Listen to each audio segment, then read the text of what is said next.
C'est une affaire qui oppose l'État congolais à travers le ministère des Affaires sociales, de l'Action humanitaire et de la solidarité à 6 ressortissants béninois avec à sa tête la nommée Oussou Coupe-de-Thym Pauline, vendeuse dans un marché de la place.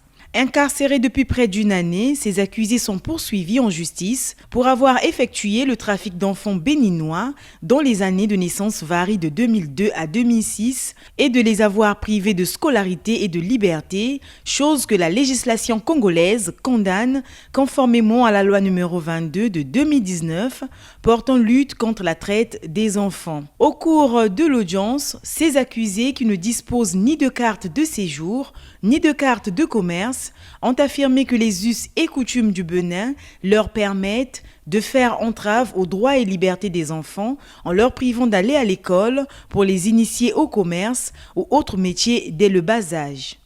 Parce que bientôt nous allons passer à l'instruction et c'est au regard des éléments de l'instruction que l'on pourra dire s'ils pourront être retenus dans les liens de la prévention ou non.